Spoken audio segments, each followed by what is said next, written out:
Hi guys, আজ আমি explain করতে চলেছি ডাওয়ালিক লাভার্সের সিজন 1 এর লাস্ট এপিসোড অর্থাৎ এপিসোড 12। তো কথা না বাড়িয়ে মূল ভিডিওতে চলে যাওয়া যাক। পর্বের শুরুতেই আমরা দেখতে পাই সব ভাইয়েরা অনেক বেশি চিন্তিত হয়। তখন আমাদের লাইতো বলে, আমাদের লিটল বিচ তো নিজেকেই নিজে মেরে দিয়েছে। সত্যি আমাদের লিটল বিচ সবার থেকে আলাদা। তখন শু বলে, এটা অনেক বেশি ট্রাবল আলা একটা জিনিস হয়ে গিয়েছে। তখন আয়াতো বলে, আমি কি তোমার নাইফটাকে ওর থেকে বের করতে পারি? তখন সুবারু বলে, হ্যাঁ করতে পারো। যখনই আয়াতো ইউইর বুক থেকে নাইফ বের করতে যাচ্ছিল তখনই সুবারু বলে ওঠে, না এটা আমি করবো, আমাকে করতে দাও। আর সুবারু ইউইর বুক থেকে নাইফটা বের করে নেয়। তারপর সিন রিকচার আঙ্কেলের কাছে চলে যায়, যেখানে রিকচার আঙ্কেল কোথাও লুকিয়ে লুকিয়ে যাচ্ছিল। তখন আবার সিন শিফট হয় আর ইউইর কাছে চলে আসে। কানাতো বলে, ওর ফেস তো আস্তে আস্তে করে অনেক বেশি সাদা হয়ে যাচ্ছে। তখন শু বলে, মনে হয় অ্যাওয়েকেনিং অনেক কাছে চলে আসছে। অন্যদিকে আমরা দেখতে পাই রেইজি এই জিনিসের ওষুধ খুঁজছিল।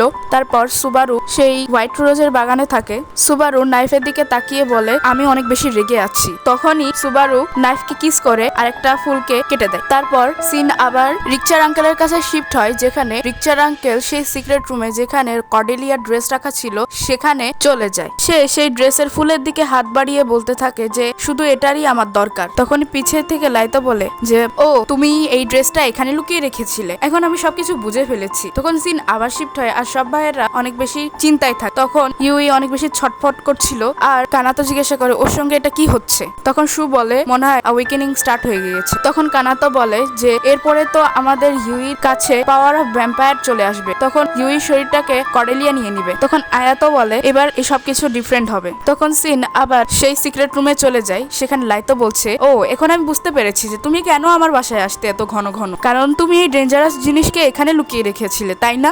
আঙ্কেল, তুমি তোমার প্ল্যানে একদমই সফল হতে পারবে না। আমি সব জানি আঙ্কেল, যে তুমি আমার বাবার বিরুদ্ধে একটা রিভল্ট চালু করতে চেয়েছিলে। তুমি চেয়েছিলে যে তুমি স্যাক্রিফাইসাল ব্রাইডের পাওয়ার ইউজ করে আমাদের পরিবারের মাথায় বসবে। চাণক্য বলে যে তোমার কি মনে হয় যে আমি তোমার সামনে হার মেনে নেবো? লাইতো, তুমি যেভাবে ভাবছো এই জিনিসগুলোকে সেটা অতটাও সিম্পল না। সিন শিফট হয় আর সেখানে রেজি আসে এবং বলে, আমার কাছে একটা রেমেডি আছে। তখন আয়াতো বলে, তোমার কাছে কি আছে? তখন রেজি বলে, এই রেমেডিটা এমন একটা রেমেডি যে ইউইর ভিতর থাকা কর্ডেলিয়াকে সব সময়ের জন্য মেরে দিবে, কিন্তু এই রেমেডিটা এখনো আনফিনিশ। এটা কমপ্লিট করার জন্য আমার আর একটা জিনিস দরকার। তখন সব ভাইয়েরা বলে ওঠে, তোমার কি দরকার? তখন রেজি বলে যে কর্ডেলিয়ার ব্যবহারকৃত কোনো জিনিস দরকার। তখন সুবারু বলে যে ওর ব্যবহারকৃত কোনো জিনিসই তো আমাদের ঘরে নেই। তখন কানাতো বলে, আমার কাছে আছে। কানাতো নিজের টেডি মাথা ছিঁড়ে এবং তার ভিতর থেকে একটা লিকুইড টাইপ জিনিস বের করে এবং বলে, এটার প্রয়োজন আমার আর নেই। তখন রেজি বলে যে এটা কি তার? তখন কানাতো বলে, হ্যাঁ। সেই সিক্রেট রুমে আবার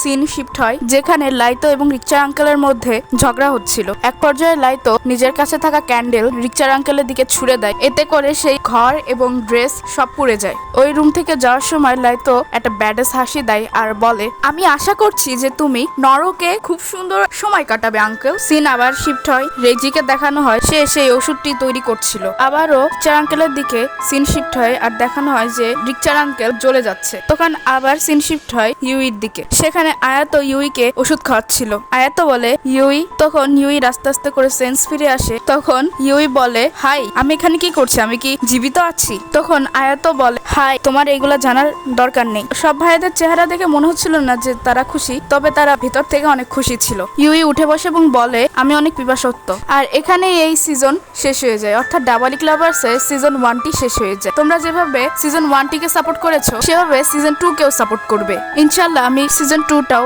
এক্সপ্লেন করবো। আল্লাহ হাফেজ, ধন্যবাদ।